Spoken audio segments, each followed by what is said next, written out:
Hello, neighbors in Glendora. My name is Marcus Ibrahim. I lead a real estate team here in Glendora called Team Ibrahim, and I am going to give you a brief and detailed update on what has been happening in the real estate market this last month and what I expect to happen going forward for the rest of the year.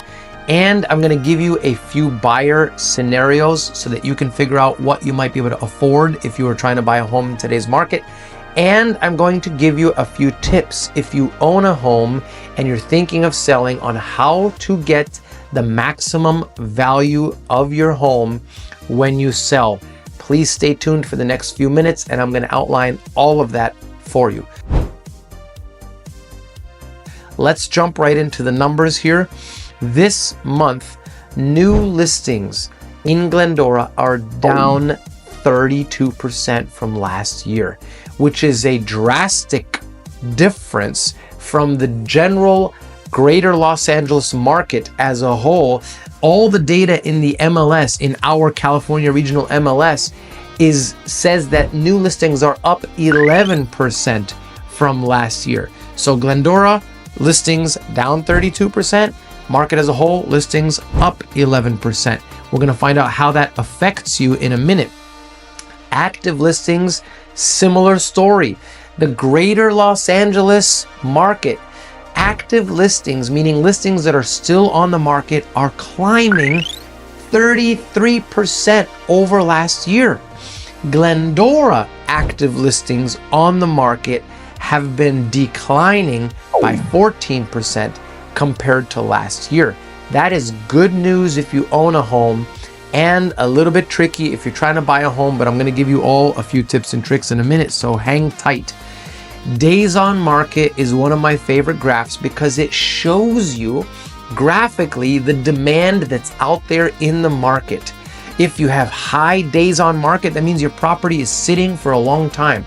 If you have low days on market, that means people are buying them quickly and they're flying off the shelf. So Glendora, if you watched my video from last month, the days on market were stubbornly high as compared to the general greater Los Angeles market. And this month we had an about face and boom, we are right back down. Glendora days on market have decreased dramatically this month, which is a pickup in demand. If you own a home, that's fantastic for you. And the months of supply is another important graph, which means if you were to stop supplying new homes, how long would it take, or how many months would it take to get rid of everything that's on the market, to sell everything that's on the market? The greater Los Angeles market, the months of supply have been increasing dramatically since the beginning of the year, while Glendora months of supply have actually been decreasing from the beginning of the year. And so that is good news if you own a home in Glendora. Price per square foot. I would say the Glendora market has been trending with the greater Los Angeles market. I don't see any major divergence in our trend of price per square foot growth or decline. We're pretty much going with the market in this case. A couple things for you. Right now, I am seeing interest rates hovering around 6.75.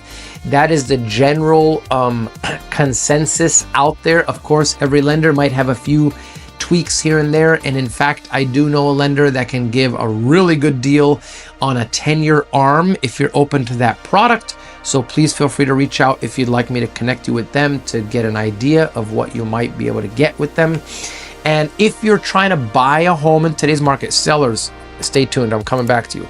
But if you're trying to buy a home in today's market, if you were trying to buy $1 million home, which is kind of average for a normal starter home or a nice starter home today, and let's say you had $100,000 saved up, let's say your interest rate was in the low 7s because you're below 20% down, the payment would be close to $8,500 a month.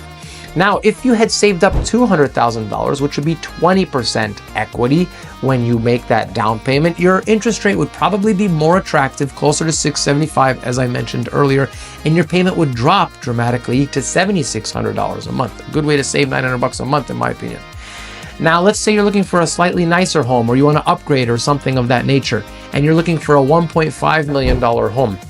If you had $200,000 saved up, which isn't quite 20%, but it's a good chunk of change, and your interest rate was in the low sevens, your payment might look like $11,300 per month.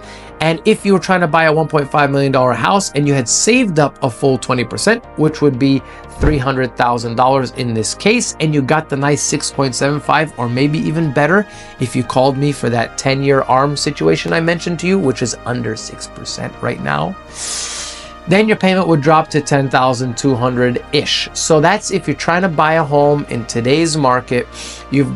Here's an outline of the numbers. You typically, if you want to know if you will get approved for these prices, a lender typically wants to see you making 2 times your total debt. That's called your debt to income ratio. So add this monthly mortgage payment to all your other car loans and student loans, double that number, and if you make double that number, then you'll be approved, or you should be approved for one of these properties.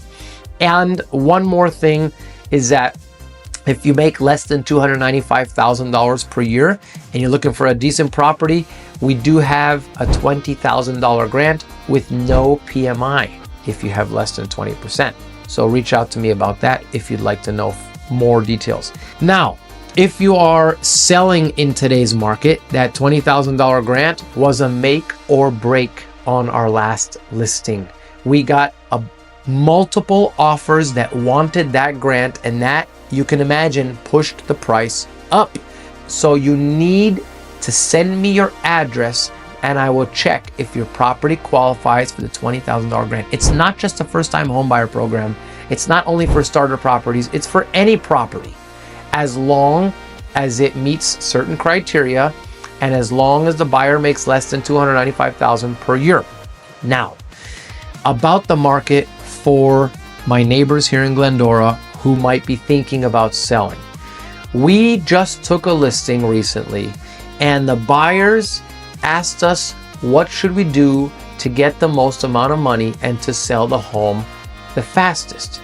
Now, I realize as a seller, you may be living in your home for many years and it may be hard to clean up certain things, and we get that.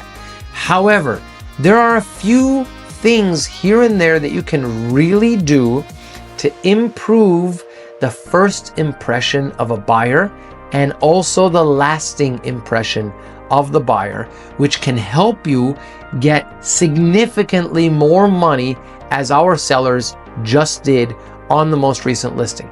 They asked us, what should we do?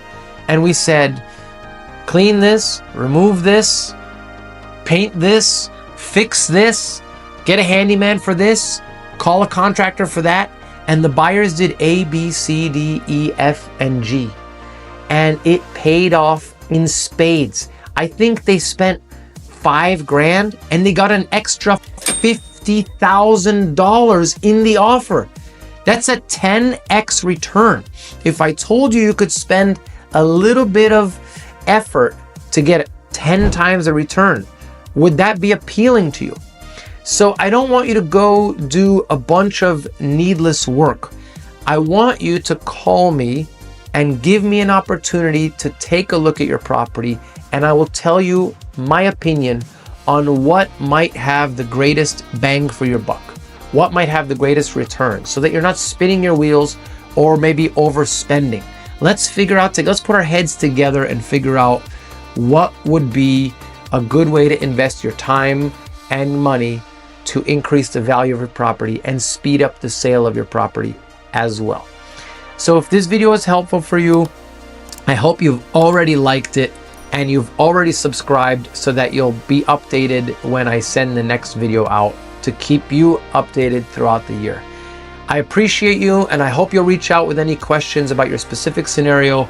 God bless you and take care.